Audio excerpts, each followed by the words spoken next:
She was once Canada's most glamorous rebel. She danced with rock stars, skipped state dinners, and turned the Prime Minister's residence into a tabloid goldmine. Margaret Trudeau wasn't just a first lady, she was a wildfire in pearls. Some called her bold, others called her broken. Then came the whispers of secret parties, the scandals, the breakdowns. And now, she's back in the headlines, forever linked to the choices that nearly shattered Canada's most powerful family. What really happened at Margaret's secret parties? And how did she go from political disgrace to a symbol of survival? Let's find out more on Empire Elegance. Margaret wasn't born into stillness. She grew up near Vancouver, a daughter of politics and sunshine, a girl with dreams bigger than the rules of any house. In her early 20s, while the world expected her to settle into a life of calm dinners and quiet smiles beside her much older husband, Pierre Trudeau, Margaret had something else in mind. She wanted more than pearls and podiums. She wanted color, laughter, music, and freedom. And she was about to chase it with everything she had. When Margaret married Pierre in 1971, she was just 22, he was 51. Their secret wedding in Vancouver took Canada by surprise, and soon Margaret was thrust into the global spotlight. She became the First Lady of Canada, young, fashionable, and already different from every First Lady before her. She wore miniskirts instead of tailored suits. She spoke her mind. She loved rock and roll. At first, people were charmed, but Margaret didn't stop at charming. She kept going into whispers, rumors, and secret parties that polite society could never handle.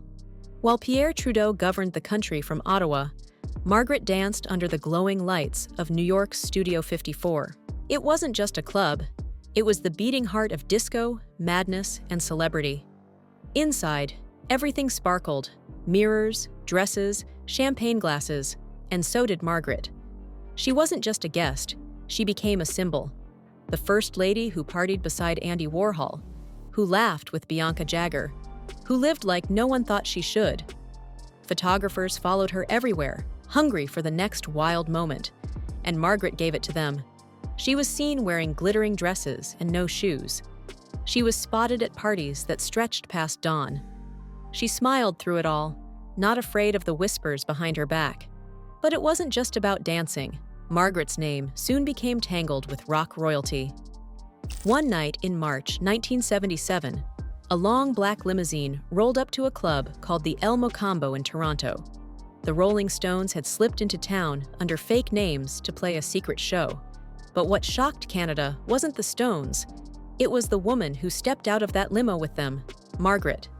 Inside, she laughed with Mick Jagger, rolled dice until morning, and vanished into a world no First Lady had ever entered before. Days later, the photos hit the newspapers. Margaret with Jagger, Margaret with the band. Margaret was with the biggest scandal her country had seen in years. The press exploded. Was there an affair? No one knew. Margaret denied it. So did Jagger. But the rumors were louder than any denial. People imagined candlelit hotel rooms and whispered promises. True or not, the image of Canada's First Lady as a rock star's muse refused to fade. Her husband, Prime Minister Pierre Trudeau, stayed silent. But not for long.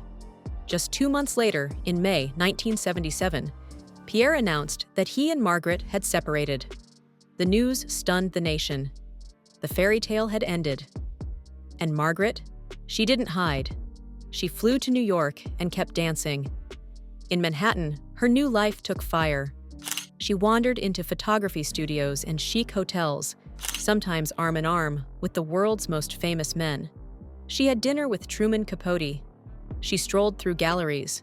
And she met Jack Nicholson. If Mick Jagger was a mystery, Jack Nicholson was magnetism. With wild hair and dark sunglasses, he was Hollywood's Prince of Trouble. And for a brief time, Margaret fell under his spell. In her own words, she didn't just meet Jack, she wanted him. And for one unforgettable night, she had him. They made love until morning, she wrote years later. But in the daylight, Jack turned away. He had someone else. Margaret, left with only the memories, called herself a fool. Yet she didn't regret the night. She said it changed something inside her. Still, heartbreak chased her like shadows on a wall. Every new name, Ryan O'Neal, Lou Rawls, even rumors of Ted Kennedy, kept her in the headlines, whether true or not. But nothing stirred the media like Studio 54. On the eve of Canada's 1979 federal election, when Pierre Trudeau's political future was on shaky ground, Margaret was photographed again, this time at Studio 54, dancing freely while the nation held its breath. The image of her laughing under disco lights while her husband's party was collapsing made front-page news across the country. It was the kind of story that didn't need words. The picture said it all. People were divided. Some cheered her rebellion, her refusal to be silent. Others called her reckless, but no one could ignore her. She was no longer just Margaret Trudeau, the Prime Minister's wife. She had become Margaret, the woman who ran barefoot through Morocco, who talked politics one day and partied with rock stars the next. The woman who didn't just break the mold, she smashed it. Yet even as she twirled through flashing lights and camera shutters, something deeper flickered behind her smile. A sense that maybe she wasn't just chasing freedom, maybe she was also running. Running from the cold halls of politics, the rules of marriage, and the walls that had once held her in. The truth is, Margaret didn't belong to the world of quiet dinners and polite nods. She belonged to music, to movement, to wild laughter and untamed dreams. She wasn't just rebelling. She was rewriting what it meant to be a woman in power. And whether the world approved or not, she was going to do it her way. By the end of the 1970s, Margaret Trudeau had shaken the very idea of what a first lady could be. Her name was no longer just tied to her husband. It was tied to scandal, glamour, heartbreak, and headlines. She had become a living legend, a symbol of rebellion, a reminder that even in the most powerful houses, behind the most famous doors, a woman might still be dreaming of the night sky and chasing it with all her heart.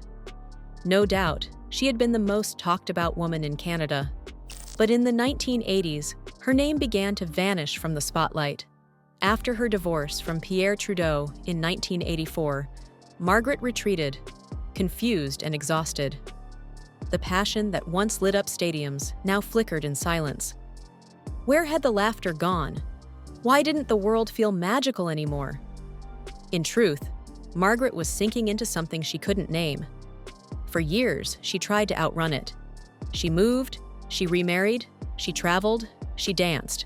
But nothing fixed the darkness that followed her. The smiles grew weaker. The days grew longer. And after the sudden death of her youngest son, Michel, in an avalanche in 1998, Margaret's world collapsed completely. That was her breaking point.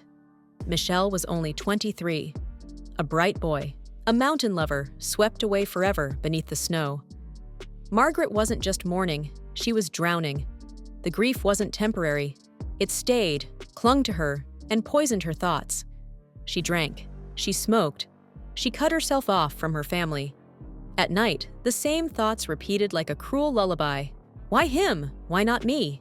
People whispered that Margaret was unstable. They didn't understand. She didn't either. In 2000, she was hospitalized again. And that's when doctors finally gave the pain a name. Bipolar disorder. A chemical imbalance in the brain. A lifelong battle between highs that feel like heaven and lows that feel like death. But what happens when you've already lost everything? When the brand you helped build, Canada's most famous political dynasty, is cracking under your name? Margaret had been the wildflower in Pierre's concrete garden, but now she was the scandal that wouldn't fade. Could the woman who once danced barefoot with rock stars ever be taken seriously again? She didn't have the answer, but she made a choice. She chose to fight. The journey was brutal. Therapy, medication, relapses, isolation. But slowly, the fog began to lift. Margaret started speaking, first in small rooms, then in larger halls. Her voice, once dismissed as emotional, became a tool for truth. Her madness, her mania, her depression, she made it public, raw, honest. She told people what it was like to feel too much, to lose control, to feel joy so sharp it cuts, and sadness so deep it steals your breath. And through those words, Margaret built something stronger than fame: trust. She wasn't just Pierre Trudeau's ex-wife. She wasn't just Justin Trudeau's mother. She was a survivor of politics, of scandal, and of a life the world never let her forget. In 2010, her memoir, Changing My Mind, didn't just open new doors. It reopened Margaret's life. Readers saw not just a woman in pain, but a warrior who had wrestled with her own brain and come out the other side.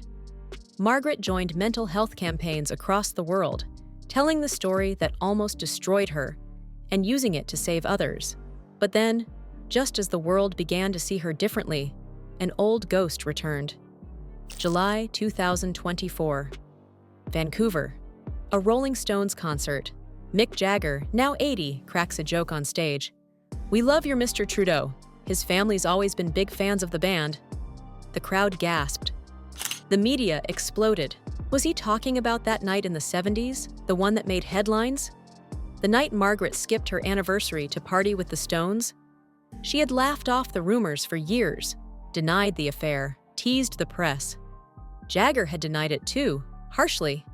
But now, decades later, with a sly grin and a single sentence, the past had resurfaced. Was Margaret hurt? Or did she smile? Did she feel the old fire burn again? No one knows. But what we do know is this. Margaret Trudeau, once the girl who nearly unraveled Canada's most iconic family, now walks back into those old rooms with pride. She's been to the edge of the human mind and returned with wisdom.